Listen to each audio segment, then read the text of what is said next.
de l'actualité ce soir, les députés burkinabés font le bilan d'une année de législature. Malgré une situation difficile due à l'insécurité, le Parlement dresse un bilan satisfaisant. Et puis pour la troisième journée, le procès des militaires soupçonnés de libérer les généraux Djibril Bassolé et Gilbert Diendéré a vu comparaître près d'une dizaine de prévenus. Ils sont accusés de faits d'association de malfaiteurs et de détention illégale d'armes et de munitions. En Côte d'Ivoire, le président Alassane Ouattara annonce un accord après la mutinerie d'une partie de l'armée ivoirienne, alors que la mutinerie s'est à présent étendue à Abidjan, la capitale économique. Ce sont là les titres du 20h. Mesdames, Messieurs, bonsoir. Ravi de vous retrouver. À l'Assemblée nationale, les députés présentent leurs vœux de nouvel an au président Salif Diallo. Et comme il fallait s'y attendre, l'ombre des attaques a plané sur la cérémonie censée faire le bilan d'une année de législature des députés. Et au Burkina et au président de l'Assemblée nationale d'insister sur la force de résistance des Burkinabés. Paul David Bambara, Nathalie Sawadgo. Ils étaient tous là, les députés de la 7e législature, les directeurs et chefs de service, collaboratrices et collaborateurs, pour traduire ensemble leurs vœux de nouvel an au président de l'Assemblée nationale et à sa famille. Une occasion pour les députés de la 7e législature et agents administratifs, par la voix de leurs représentants, de magnifier les actions menées par le premier responsable de l'institution, mais aussi lui soumettre leurs doléances. Salif Diallo a pour sa part félicité le personnel pour les multiples sacrifices consentis et les a surtout invités à maintenir cet engagement et le sens de l'intérêt public. J'ai été particulièrement sensible aux vœux si délicats qu'il a formulés à l'endroit de mon épouse et de toute ma famille. J'ai accueilli par ailleurs avec une attention soutenue vos préoccupations pour l'année 2017, auquel je réserve une sensibilité particulière. Faisant le bilan de l'année 2016, Salif Diallo a indiqué que malgré le contexte défavorable marqué par l'insécurité, les députés de la 7e législature ont à leur actif un bilan qui force l'admiration. Cette année a connu 2 sessions ordinaires, une session extraordinaire et une session spéciale dite inaugurale, avec à la clé 39 lois votées, 25 résolutions adoptées, 27 questions orales avec débat, 22 questions orales sans débat, 52 questions écrites et 4 questions d'actualité. En plus des lois votées, l'Assemblée a mis en place 2 commissions d'enquête parlementaires, l'une sur le foncier urbain et l'autre sur la gestion des titres miniers et la responsabilité sociale des entreprises minières. Selon le président de l'Assemblée nationale, il demeure un danger qui guette le renouveau démocratique en cours au Burkina Faso. Il a par ailleurs indiqué que le démarrage de la construction des nouveaux sièges du Parlement demeure le projet phare du plan d'action 2017-2020. De nombreux chantiers à venir et Salif Diallo sait pouvoir compter sur l'engagement renouvelé et le dévouement sans faille de tous ses collaborateurs pour l'enracinement et au renforcement de l'état de droit et de la démocratie, mais aussi la promotion de la bonne gouvernance. Et puis une nouvelle coordination pour les ONG africaines de développement. C'est Martine Yabré qui a été portée à la tête de cette structure au niveau du Burkina. Elle coiffe ainsi une dizaine de directeurs de réseau dans le pays.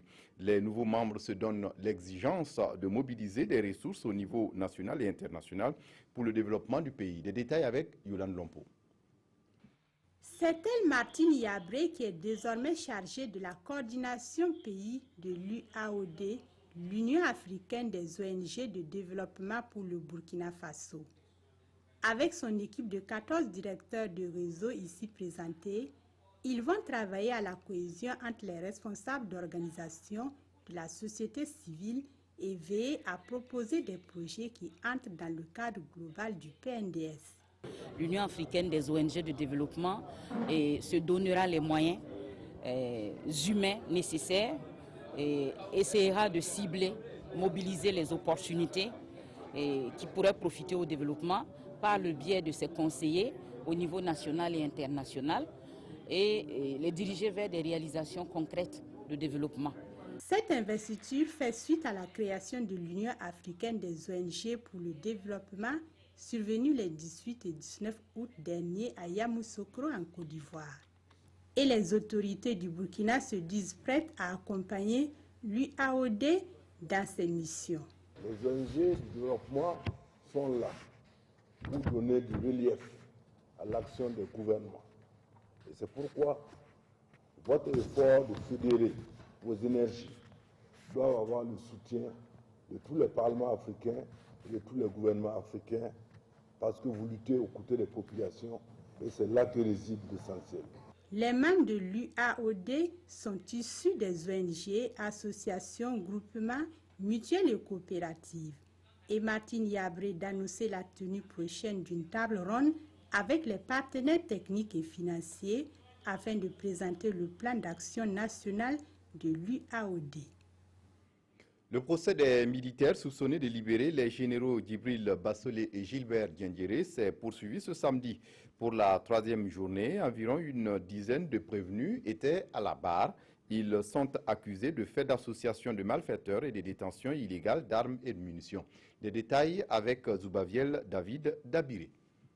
Ils sont au total 9 militaires du rang et sous-officiers de l'ex-RSP à comparaître à ce troisième jour de procès devant le tribunal militaire. Parmi ces soldats, certains sont accusés de complot pour attaquer des édifices militaires, d'autres pour avoir gardé illégalement dans leur domicile des munitions et des armes de guerre. Au cours de l'instruction, vous avez suivi que les questions qui parfois ont été assez nombreuses tournaient autour de l'existence de la résolution criminelle. Parce qu'il y a eu un certain nombre de réunions, certains ont participé à une réunion, d'autres ont peut-être participé à 2 réunions, mais la difficulté c'est de savoir avec quelle intention les gens sont partis à cette réunion.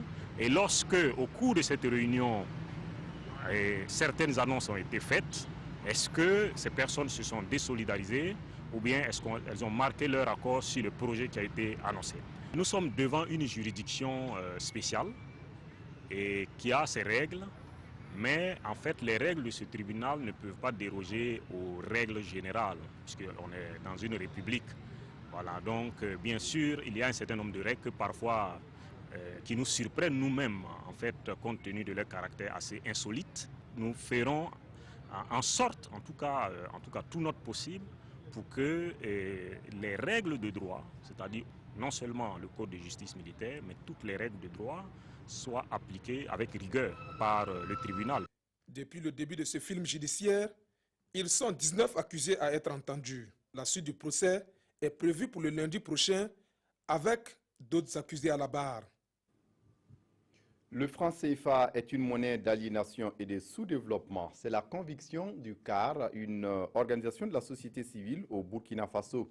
Son président Hervé Ouattara souhaite que les États africains se débarrassent d'ailleurs de cette monnaie.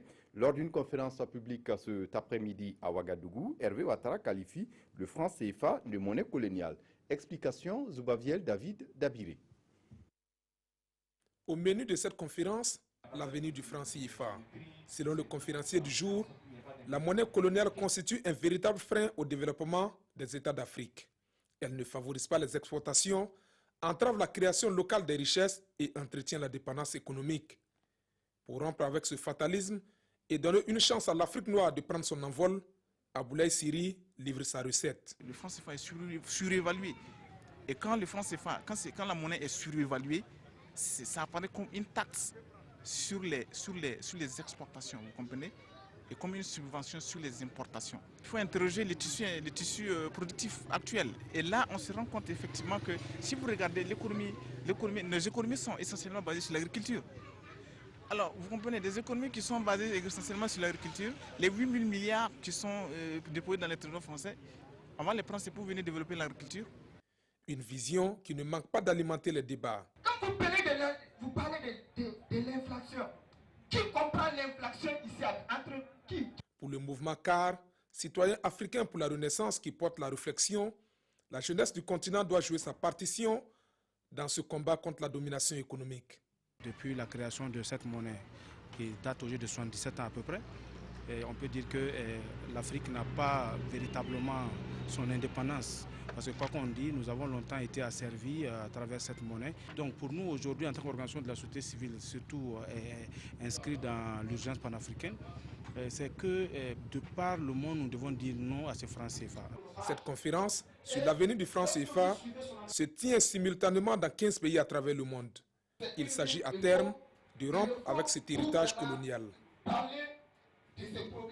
Un projet pour lutter contre le mariage des enfants. Il vient d'être lancé ce 6 janvier à Bobo-Dioulasso dans le Houé. Un projet élu au programme régional pour l'autonomisation des femmes et le dividende démographique. En plus de ce projet, le programme conduit un autre projet sur l'entrepreneuriat des femmes. Les détails avec Moumouni Baro sur place à Bobo-Dioulasso. Promouvoir l'entrepreneuriat féminin et lutter contre le mariage d'enfants, voilà des préoccupations majeures du ministère en charge de la femme, de la solidarité nationale et de la famille. Ce sont là des projets qui s'inscrivent dans le programme national pour l'autonomisation des femmes et les dividendes démographiques au Sahel. Protéger, promouvoir les droits de la jeune fille, des adolescents, de pouvoir vraiment nous afficher comme acteurs de lutte contre le mariage d'enfants et aussi de pouvoir travailler à l'autonomisation socio-économique de la femme. Nous continuerons effectivement à travers les canaux qui sont là, à travers les 13 fonds, de faire en sorte que le Burkina continue de bénéficier de l'appui de la Banque mondiale. Le lancement de ces deux projets s'effectue conjointement avec la remise d'un chèque de 15 millions de francs CFA à 250 associations et groupements de tisseuses. On a pu former 500 femmes de 250 associations de femmes alors, en technique de tissage et ce matin nous sommes là pour leur remettre un chèque. On les remercie de tout cœur parce qu'ils nous ont aidés à avoir de l'argent pour faire le tissage. Donc les mots nous manquent de les remercier. Le programme régional pour l'autonomisation des femmes et les dividendes démographiques intervient au Niger, Tchad, Mauritanie, Mali, Côte d'Ivoire et au Burkina Faso. Le coût de réalisation de ces deux projets s'élève à 5,301 milliards de francs CFA. Fini les fêtes de fin d'année, l'heure est au bilan. À Bobo-Dioulasso, ils sont nombreux les commerçants qui affirment ne pas se frotter les mains. Du coiffeur au tenancier de maquis en passant par les boutiques de vêtements. Tous sont unanimes que le bilan ne donne pas du sourire, comme d'habitude. Constat avec Drissa Traoré et Karim Sissé. Les fêtes de fin d'année sont généralement les périodes où les commerçants se font de bons chiffres d'affaires. Mais cette année à Bobo-Dioulasso, ils sont nombreux ceux qui disent avoir vécu des moments difficiles en cette période. Amadé Zongo est un coiffeur dans la ville de Sia. D'habitude, son salon s'ouvrait à 7 h et se refermait à 1 h du matin pendant les périodes de fêtes de fin d'année. Cependant, cette année, son salon n'a fonctionné que de 8 h à 23 h. Un peu, mais pas comme l'année passée. Sinon, le marché, bon, ça a un peu diminué, mais ça va un peu. Bon, comme on travaille beaucoup là, on ne peut pas dire le nombre de personnes qui viennent, mais nous-mêmes, entre nous, on sent que s'il y a le marché, on sent qu'il y a le marché. Un tour chez les tenanciers de maquis, tout comme chez les vendeurs d'habits pour femmes. C'est presque le même langage. Les chiffres d'affaires ont été en deçà des attentes. La clientèle était là, mais les recettes n'ont pas été au rendez-vous comme les années antérieures. Chez nous ici, on a chuté de 40 à 51% parce que lors des fêtes là, le 31, comme ça on pouvait faire une recette de 500 à 600. Cette année, c'est 350 à 400. Les gens sont venus, si c'est ça, les gens sont venus nombreux, mais ils n'ont pas pu payer beaucoup comme les autres années parce que en disant que les affaires sont chères, que leur argent là ne peut pas payer ce qu'ils veulent. L'année passée, bon, on peut descendre le marché, ça va un peu, on peut descendre avec 25 000 francs comme ça. Mais cette année, on a descendu avec 15 000 francs. Mais qu'est-ce qui peut expliquer une telle situation? Par rapport à cette question, chacun a sa petite idée, mais tous restent unanimes que les temps sont durs. Vraiment, il y avait du monde, on sentait que les gens voulaient fêter, mais financièrement, ça n'allait pas parce que, vu les années précédentes, la recette a baissé beaucoup. Il y avait du monde, les gens sont sortis, ils ont occupé les places, mais vraiment, ils n'ont pas pu faire quelque chose qu'on connaissait. Le marché a été lent et puis bon, il n'y a pas beaucoup de marché.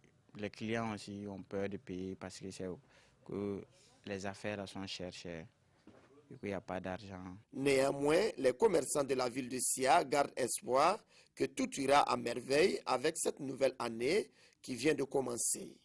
Ils implorent le bon Dieu pour que la paix règne. Un élément qui finit en queue de poisson.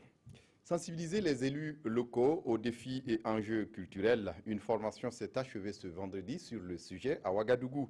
Elle a permis de présenter les différentes stratégies de développement culturel en s'appuyant sur les richesses locales. Draman Guéné pour les détails. Définir les enjeux actuels de la culture et présenter quelques stratégies de développement local sont entre autres les objectifs visés par cette session de travail des conseillers municipaux du Burkina. Venus des différentes communes du pays, ils ont une journée pour renforcer les capacités des acteurs des collectivités territoriales en matière de culture. C'est justement amener les élus locaux à prendre en compte la dimension culturelle du développement et à s'approprier les enjeux de la culture pour leur territoire. Nous voulons faire en sorte que les élus, qui sont des décideurs au niveau municipal, puissent donc s'approprier les enjeux sociaux, économiques, politiques et partant des nouveaux enjeux de la culture pour leur territoire. C'est le lieu également d'informer ces élus sur les bonnes pratiques culturelles, des pratiques qui pourraient booster le développement des collectivités. C'est pourquoi nous développons 3 modules à leur intention. Donc, c'est faire en sorte qu'ils aient tous les rudiments, qu'ils aient toutes les instructions nécessaires pour non seulement mettre en place des lignes budgétaires au sein de leur commune pour la culture. Et ensuite, le manque à gagner puisse être trouvé auprès donc de certains partenaires sur lesquels nous allons discuter ensemble. Ils entendent aussi mettre en action des stratégies pour l'amélioration de la production culturelle. L'initiative est de l'Organisation pour le développement de la culture, ORDEC. La tournée du FESPACO en Côte d'Ivoire s'est poursuivie ce samedi avec une présentation des innovations de la 25e édition. Ainsi, le marché international du cinéma de Ouagadougou, MICA, va se muer en un pôle véritable industriel et la Côte d'Ivoire, pays invité d'honneur, compte installer au cours du festival un village à Kouaba pour magnifier le brassage des cultures. Explication, Mounira Kéré et Salifou Belem. En plus des expositions dédiées aux entreprises et aux partenaires du FESPACO, au MICA 2017, l'accent sera mis sur les rencontres entre les professionnels du cinéma et de l'audiovisuel. Le marché international du cinéma et de la télévision africaine, l'une des activités phares de ce grand rendez-vous du cinéma africain, entend devenir un véritable pôle industriel et économique du FESPACO. Le MICA cette année va se délocaliser au Centre international de conférence de Ouagadougou, qui va offrir toutes les commodités. Et pour orienter le maximum de festivaliers vers ce MICA-là, vers cette nouvelle dimension, nous allons y programmer toutes les activités hors sélection de films. Le FESPACO 2017, dans la journée, va se dérouler au niveau du MICA pour qu'on discute autour des questions du développement de notre cinéma. Autre innovation annoncée à cette conférence d'Abidjan par le ministre de la Culture, la Nuit des célébrités. Une trouvaille attribuée à l'actrice burkinabé Georgette Paris qui vise à donner plus de visibilité aux acteurs du 7e art. C'est les sommités, ceux qui sont bien connus, ceux qui défraient la chronique, ceux qui font l'affiche des films. C'est eux-là qu'on met à l'honneur, c'est le tapis rouge.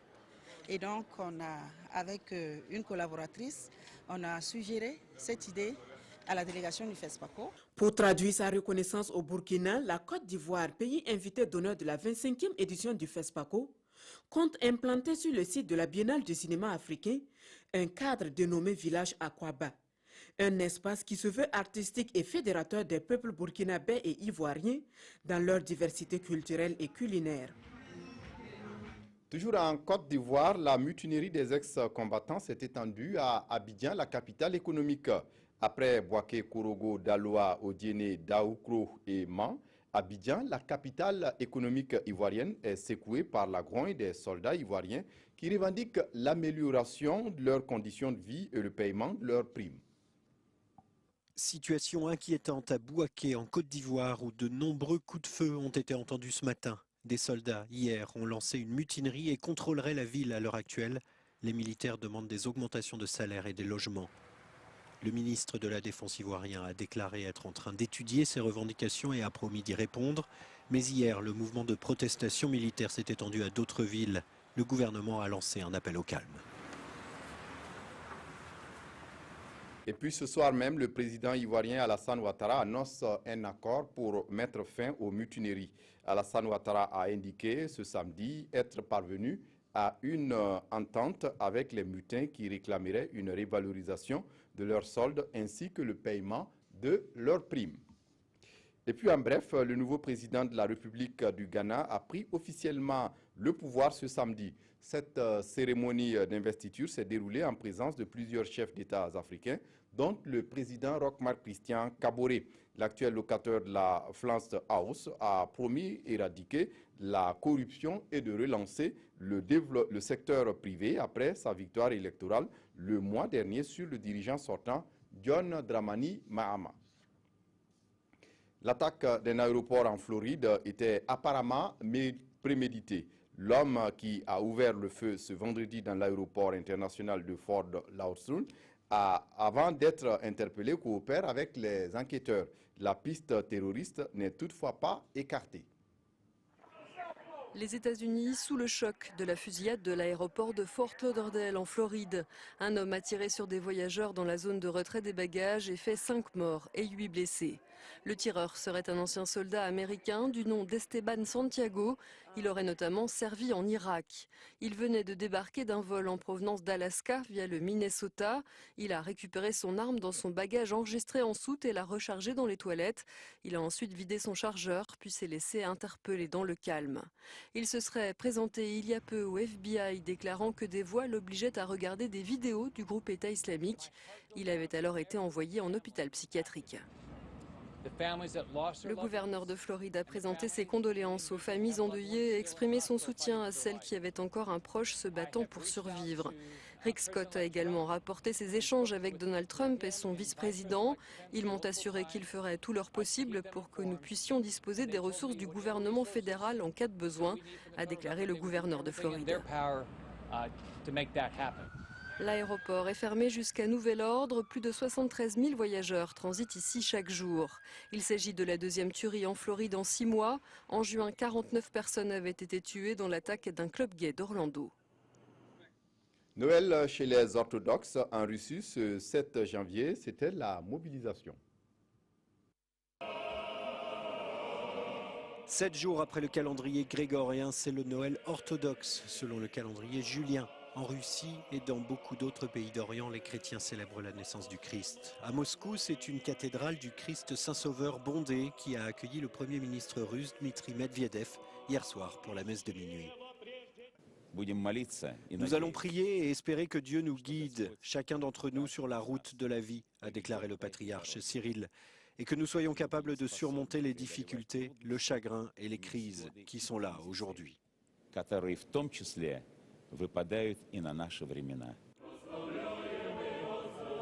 Vladimir Poutine, lui, s'est rendu cette année au monastère de Saint-Georges de Youriev, le plus ancien de Russie, pour participer à la messe de Noël. Tous les ans, le président russe se rend dans une région différente pour fêter le Noël orthodoxe.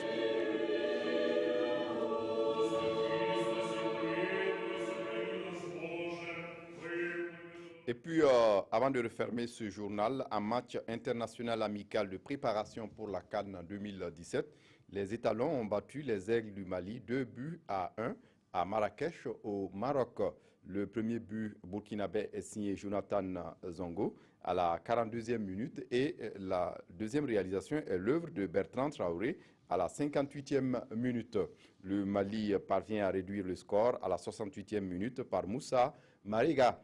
Les étalons quittent Marrakech demain pour Libreville où ils installeront leur quartier général pour le reste de la préparation avant d'entrer dans la compétition le 14 janvier face au Cameroun.